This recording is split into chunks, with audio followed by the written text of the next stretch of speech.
गुरु प्यारी साध संगत जी, आप सभी को प्यार भरी राधा स्वामी जी। साध संगत जी, अमिताभ बच्चन एक दिन अपने प्रसिद्ध शो कौन बनेगा करोड़पति की सेट पर बैठे हुए थे। अमिताभ बच्चन अपनी जिंदगी में सब कुछ पा चुके थे, बड़ी नाम, शोहरत, पैसे और सफलता, लेकिन फिर भी वह अंदर से खामोशी महसूस कर रहे थे। ऐसा लग रहा था जैसे कुछ कमी हो। एक दिन शूटिंग के दौरान जब अमिताभ जी ने अपने दर्शकों से कहा, हमेशा जीवन में कुछ खोजो, हमेशा कुछ बेहतर की तलाश करो, तो उनके अपने ही शब्दों ने उन्हें एक ठान का रास्ता दिखाया। उन्होंने सोचा, अगर मैं सब कुछ पा चुका हूँ तो फिर क्या है जो मुझे अधूरा महसूस कराता है। इन विचारों के साथ उन्होंने एक निर्णय लिया। वह किसी संत से मिलकर अपनी आत्मा को शांति और संतोष की तलाश में ढूंढेंगे। उनके मन में एक नाम आया, बाबा जी, जिनका डेरा पंजाब में था।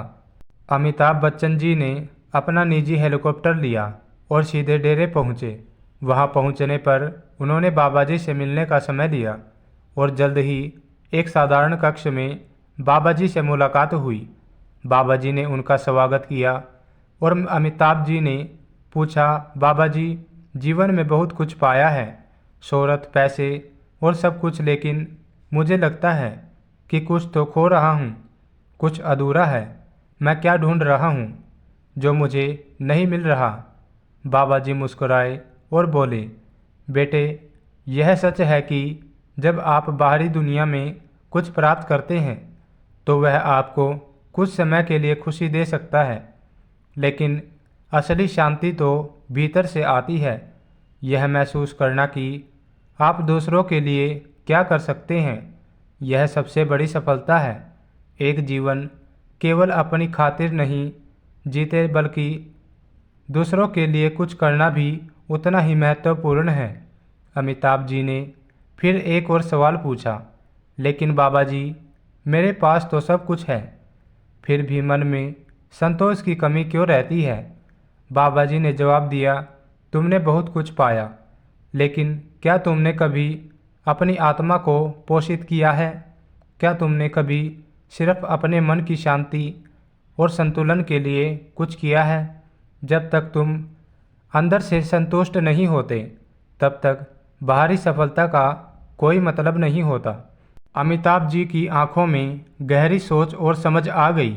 बाबा जी ने उन्हें एक साधारण सा मंत्र दिया, हर दिन अच्छा करो, बिना किसी उम्मीद के।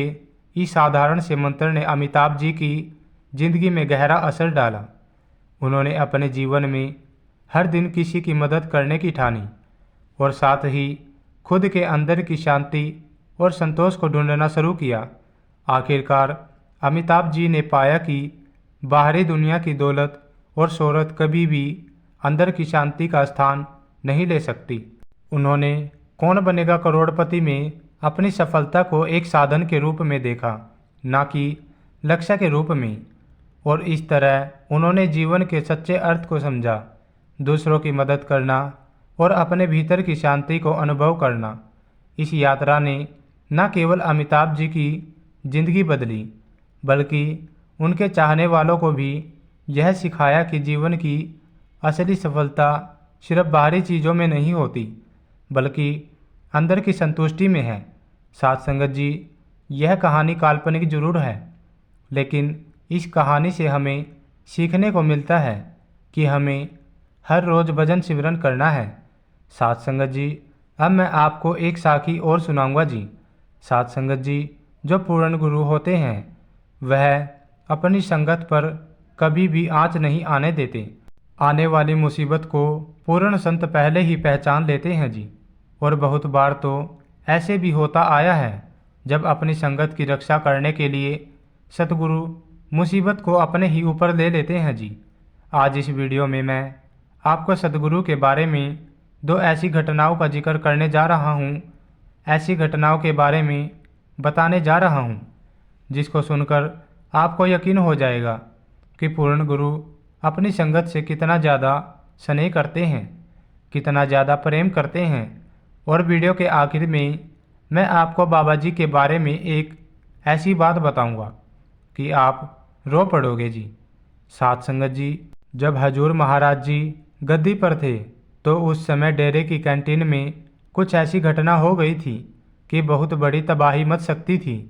लेकिन क्योंकि जैसा मैंने आपको शुरू में कहा कि पूर्ण गुरु के होते हुए संगत का कोई कुछ नहीं बिगाड़ सकता जी, तो उस समय भी हजूर जी ने कैसे अपनी संगत की रक्षा की थी, सुनिए जी। उस दिन कैंटीन की रसोई में संगत के लिए रोज की तरह खाने पीने का सामान बनाया जा रहा था। सभी सेवादार अपनी अपनी ड्यूटी कर रहे थे जी। किसी को पूरियाँ बनाने की सेवा दी गई थी तो कोई चाय बना रहा था। किसी की ड्यूटी सब्जी बनाने में लगाई गई थी तो कोई कैंटीन की सफाई कर रहा था। वही कैंटीन की रसोई में उस दिन बड़े पतीले में संगत के लिए खीर बनाई जा रही थी। एक सेवादार लगातार खीर के बड़े पतीले में बड़ी सी करछी डालकर लगातार हिला रहा था, जिससे कि नीचे से जले ना और अच्छे से पक भी जाए। कुछ देर के बाद जब खीर पूरी तरह से बन गई तो सेवादार ने खीर में ड्राई फ्रूट मिलाए और खीर को बड़े पतीले में से निकालकर 2 ड्रमों में भरा गया। सभी सेवादार ने अपनी अपनी सेवा के अनुसार खाने पीने का सामान बनाया और सामान को कैंटीन के काउंटर पर भिजवा दिया गया। 5 मिनट के बाद कैंटीन खोली गई और संगत अंदर आ गई। जिसको जो चाहिए था वह अपने हिसाब से काउंटर की लाइन में लग गया जी।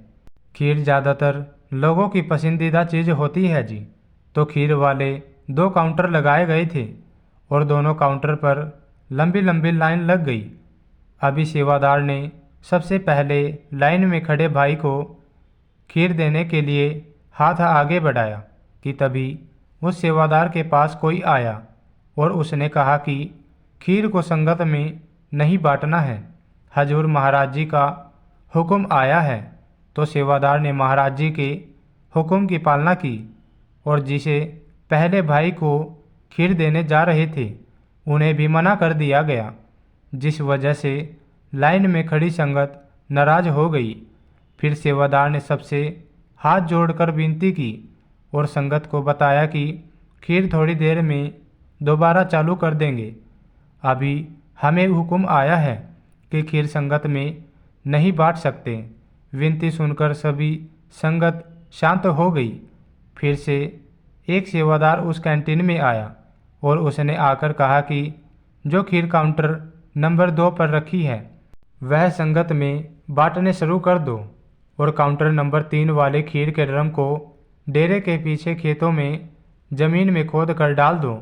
यह हुक्म सुनकर खीर वाला सेवादार थोड़ा हैरान और परेशान हो गया और सोचने लगा कि इतनी मेहनत से खीर बनाई गई है और हजूर महाराज जी पता नहीं क्यों खीर को गड्ढे में डलवा रहे हैं। अब महाराज जी का हुक्म हुआ था तो हुक्म का पालन भी करना था। 2 सेवादारों ने उस ड्रम को उठाया और खेतों की तरफ बढ़ गए और वहाँ एक बड़ा सा गड्ढा खोद दिया और इस बीच वहाँ आसपास खड़ी थोड़ी सी संगत भी आ गई। अब आपस में बात करने लगे कि इतनी सारी खीर को मिट्टी में क्यों डाला जा रहा है। दोनों सेवादारों ने ड्रम को उठाया और गड्ढे में पलट दिया।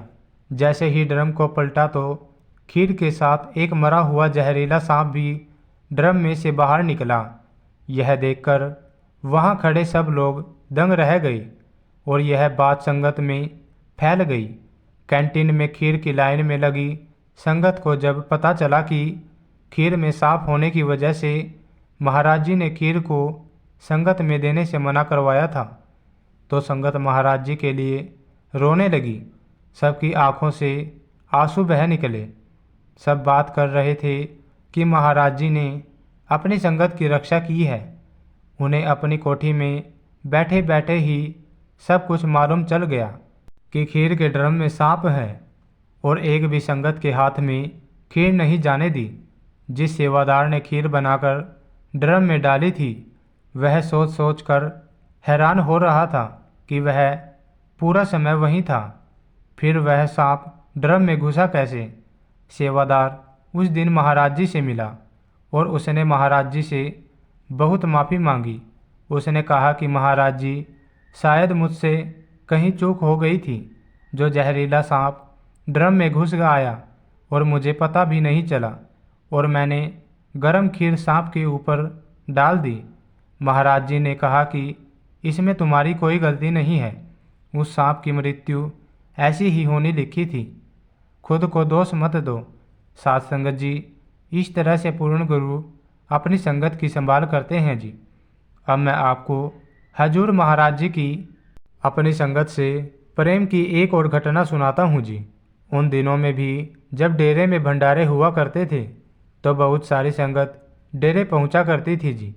आज संगत की तादाद उस समय से बहुत ज़्यादा है, लेकिन अगर हम उस समय की बात करें तो उस समय भी संगत कम नहीं थी जी।